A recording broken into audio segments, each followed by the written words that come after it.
Imagine a place where every road, park, and building was drawn from a dream, a city built not by accident, but by vision. The Australian Capital Territory isn't just where Australia's laws are written, it's where the nation's identity takes shape. Hidden between the mountains and the bush, it's a world where power meets peace, where politicians debate by day and kangaroos graze by dusk. This isn't just another region on the map, it's the beating heart of Australia, designed to inspire, built to lead, and impossible to forget once you've seen how perfectly nature and nation intertwine. So, let's start with a bit of context.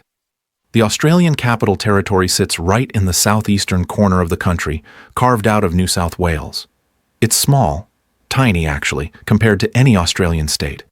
About 2,300 square kilometers in size, it's smaller than some cattle stations out in the Northern Territory. But don't let that size fool you. What it lacks in space, it more than makes up for in importance.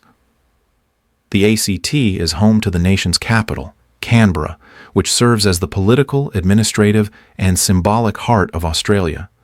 This is where Parliament House stands, where national laws are debated, and where decisions that shape the country's future are made every single day. The story of how the ACT came to be is one of compromise and clever planning.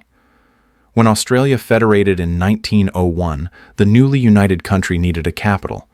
Sydney and Melbourne were the two big rivals at the time, and neither wanted the other to have the glory of being the capital city.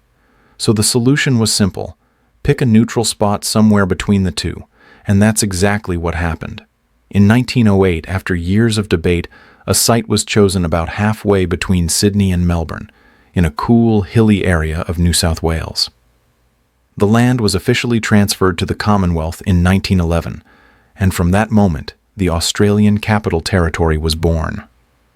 It would exist solely as the seat of national government, a territory owned and managed by the Commonwealth, not a state. What's really fascinating is that Canberra, the city that would rise from the ACT, wasn't built like other cities. It was designed from the ground up. In 1912, an international competition was held to design the new capital, and it was won by American architect Walter Burley Griffin and his wife Marion Mahoney Griffin. Their vision was revolutionary for its time, a garden city filled with open space, geometric patterns, grand avenues, and a central lake that would tie everything together. The Griffins imagined a city that connected nature, people, and government, a place where democracy and design could coexist. If you've ever flown over Canberra or looked at it on a map, you can still see their vision today, that perfect layout of circles, lines, and symmetry that makes the city one of the most planned urban spaces in the world. But there's much more to the ACT than government buildings and urban design. About 70% of the territory is actually nature reserve, national park, or bushland. That's right. Most of the ACT isn't city at all. The territory is dominated by the Brindabella Ranges and rolling hills covered in native eucalyptus forest. Namadgi National Park, which covers a huge portion of the Australian Capital Territory's southwest, is home to kangaroos, wallabies, wedge-tailed eagles, and ancient Aboriginal heritage sites that date back tens of thousands of years. You can drive just 40 minutes from the city center and find yourself in the middle of a wilderness so quiet and untouched, it feels like another world.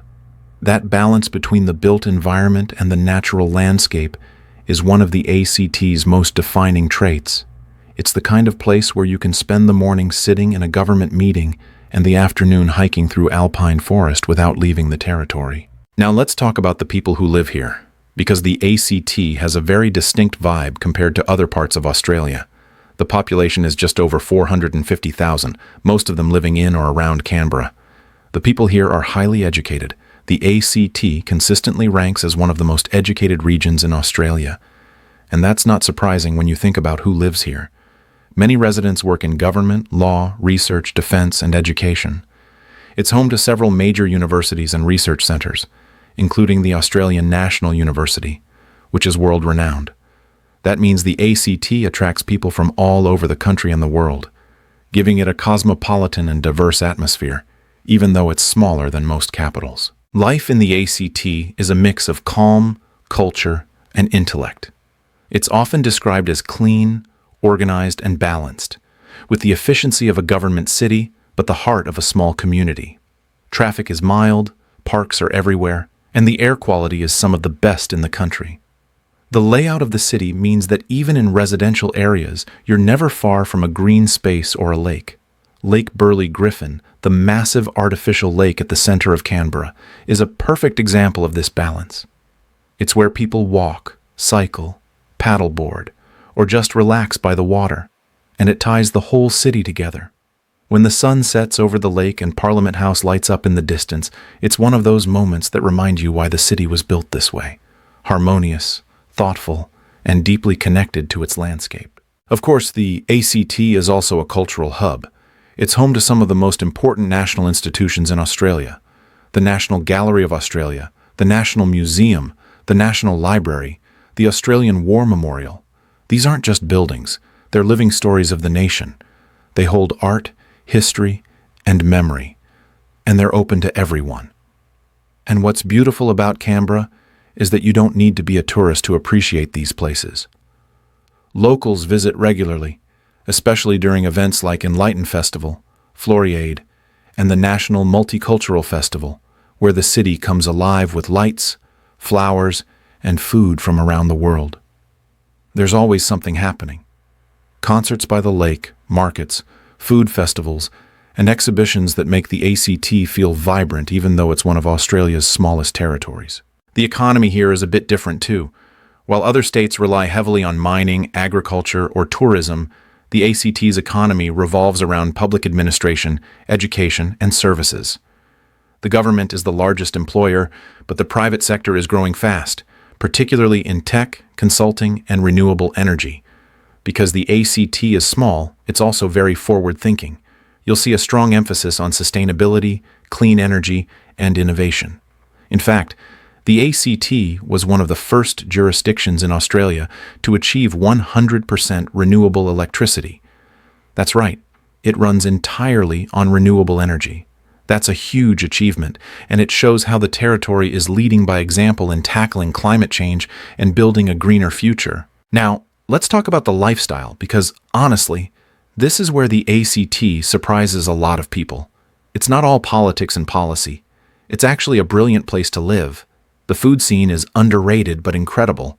From cozy cafes and trendy restaurants in Braddon to wineries in the nearby Murrumbidgee region, there's a strong focus on local produce, craft beer, and boutique wines. It's the kind of place where weekend markets are part of the culture and you can get gourmet coffee just about anywhere. Because it's not overcrowded like Sydney or Melbourne, everything feels a bit more personal: service, community, and connections.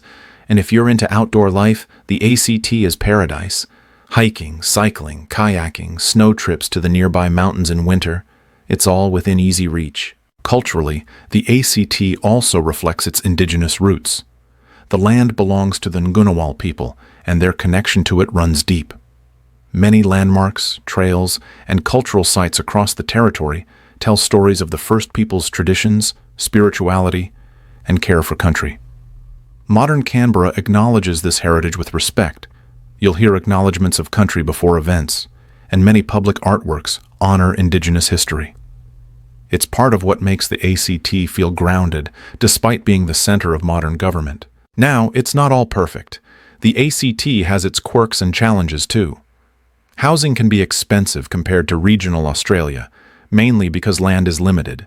The winters are cold, much colder than most Aussies expect, with frosty mornings and even the occasional snow dusting the hills.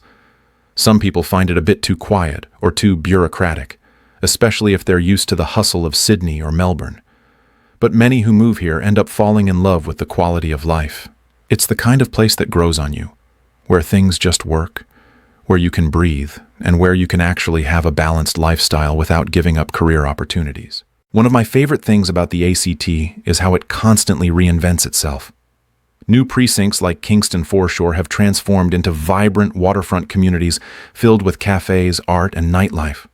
The city keeps evolving, with sustainable housing, bike-friendly streets, and a growing sense of identity that's both proudly Australian and globally connected. And because of its role as the nation's capital, the ACT has a pulse that reflects what's happening across the country. When something major happens in Australian politics, it happens here. But when the weekend comes, that same city slows down, breathes, and lets nature take over. It's that contrast between power and peace that makes the ACT so remarkable. So, if you've ever thought about visiting, don't just stop by Parliament House and leave. Spend a few days exploring.